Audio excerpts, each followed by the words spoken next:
सुप्रभात बच्चों, मैं डिम्पल गर्ग राजकीय उच्च प्राथमिक संस्कृत विद्यालय संग्रिया जिला हनुमानगढ़ से आज हम क्रिया के बारे में पढ़ेंगे। क्रिया क्रिया क्या होती है देखते हैं। ये देखिए एक पार्क का चित्र दिखाया गया है यहाँ पर। इसमें देखिए पार्क में लड़के जो है वो खेल रहे हैं, दादाजी बच्चों को खिला रहे हैं, औरतें बातें कर रही हैं, फूलों पर तितलियाँ हैं, है ना। उपयुक्त वाक्यों में कुछ न कुछ काम करने या होने का पता चल रहा है। आओ जाने कौन क्या कर रहा है। लड़के क्या कर रहे हैं? दौड़ रहे हैं। दादाजी क्या कर रहे हैं? बच्चे को खिला रहे हैं। औरतें क्या कर रही हैं? बातें कर रही हैं।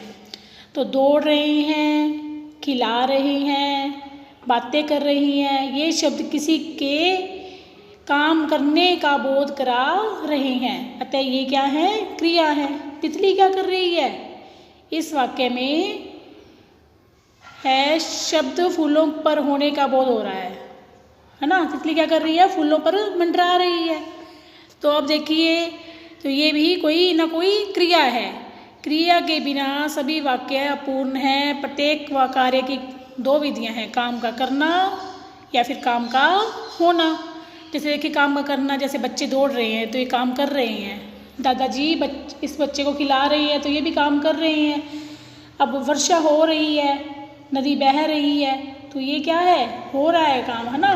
तो अब देखिए इस वाक्यों में काम के करने का और इस वाक्यों में काम के होने का बोध हो रहा है। तो अब इसकी परिभाषा देखते हैं। जिन शब्दों से किसी कार्य के करने या होने का पता चलता है उसे क्रिया कहते हैं। अब धातु क्या है इसमें देखिए। क्रिया का मूल रूप धातु कहलाता है। धातु किसे कहते हैं? क्रिया का जो मूल रूप होते हैं, जैसे खेल, खा, पक, जा, आ, ये सब क्या है? धातुएं हैं। और धातुओं से ही क्रियाएं बनती हैं। इनके पीछे कोई ना कोई प्रत्यय लगकर क्रिया बनती है। जैसे खेल से खेलना, खा से खाना, पक से पकना, लिख से लिखना, जा से जाना, आ से आना। तो इनमें ना प्रत्यय है जो मूल धातु लिख, जा, आ और खा में जुड़कर लिखना, जाना, आना और खाना क्रिया का सामान्य रूप बना देता है। इसीलिए क्रिया के मूल रूप को क्या कहते हैं? धातु कहते हैं। क्रिया के अब भेद देखिए आगे। क्रिया के दो भेद होते हैं। कितने भेद होते हैं? दो भेद। पहला है सकर्मक क्रिया और दूसरा है अकर्मक क्रिया। अब सकर्मक क्रिया किसे कहते हैं देखिए। जैसे अब ये वाक्य ये देखिए, चित्र देखिए। राहुल खाना खा रहा है, टोकरी में सेब पड़े हैं।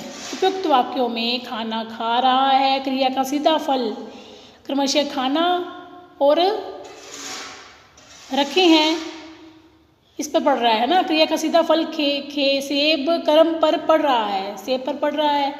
क्या रखे हैं टोकरी में? सेब। क्या खा रहा है? खाना। तो अतः ये क्रियाएं क्या है? सकर्मक है, क्योंकि इनका फल सीधा किस पर पड़ रहा है? कर्म पर पड़ रहा है। जिन क्रियाओं का फल कर्म पर पड़ता है उसे सकर्मक क्रिया कहते हैं। तो सकर्मक क्रिया में कभी कभी कर्म अप्रत्यक्ष भी होता है।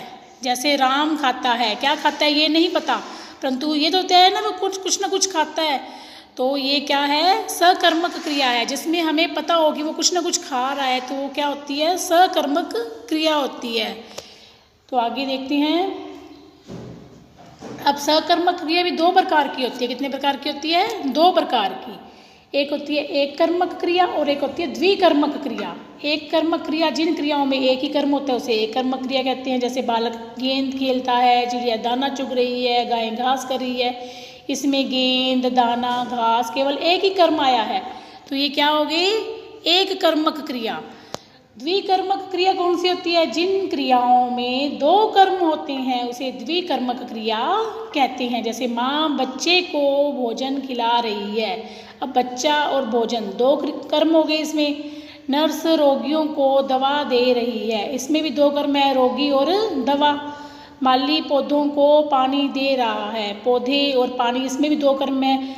उपयुक्त वाक्यों में क्रमशः बच्चे, भोजन, रोगी, दवा, पौधे, पानी, दो दो कर्म आए हैं, तो ये कौन सी क्रिया होगी? द्विकर्मक क्रिया। अब हमने सकर्मक क्रिया के बारे में जाना, अब हम अकर्मक क्रिया के बारे में देखते हैं। मोहन दौड़ रहा है, बंदर नाच रहा है। उपयुक्त वाक्यों में दौड़ना और नाचना क्रिया का फल क्रमशः मोहन और बंदर पर पड़ रहा है। किस पर पड़ रहा है? कौन नाच रहा है? बंदर। कौन दौड़ रहा है? मोहन। तो क्रिया का फल सीधा कर्ता पर पड़ रहा है। तो जिन क्रियाओं का फल कर्म पर न पढ़कर सीधा कर्ता पर पड़ता है उसे अकर्मक क्रिया कहते हैं। जिसमें कोई कर्म नहीं होता उसे अकर्मक क्रिया कहते हैं। तो ये हमारी दो क्रियाएं होगी, कौन कौन सी? अकर्मक क्रिया और सकर्मक क्रिया। इसको दोबारा देखते हैं। जिन शब्दों से किसी काम के करने या होने का पता चलता है उसे क्रिया कहते हैं। क्रिया दो प्रकार की होती है, सकर्मक क्रिया और अकर्मक क्रिया। अब इसके बारे में थोड़ा बहुत देखते हैं। जिन शब्दों से किसी कार्य के करने या होने का पता चले उसे क्रिया कहते हैं। क्रिया की दो विधियां होती हैं, एक काम का करना और दूसरा काम का होना। क्रिया का मूल रूप धातु कहलाता है। क्रिया के दो भेद होते हैं, सकर्मक क्रिया और अकर्मक क्रिया। सकर्मक क्रिया का सीधा फल कर्म पर पड़ता है। सकर्मक क्रिया के दो भेद होते हैं, एक कर्मक क्रिया और द्विकर्मक क्रिया। जिन क्रियाओं में एक कर्म होता है वो एक कर्मक क्रिया, जिन क्रियाओं में दो कर्म होते हैं वे द्विकर्मक क्रिया कहलाती है। अकर्मक क्रिया में कर्म का अभाव होता है। इसमें जो भी क्रिया होती है उसका सीधा फल कर्ता पर पड़ता है, तो ये अकर्मक क्रिया कहलाती है। तो ये हमारा क्रिया के बारे में विस्तार से आज आपको बताया गया। धन्यवाद।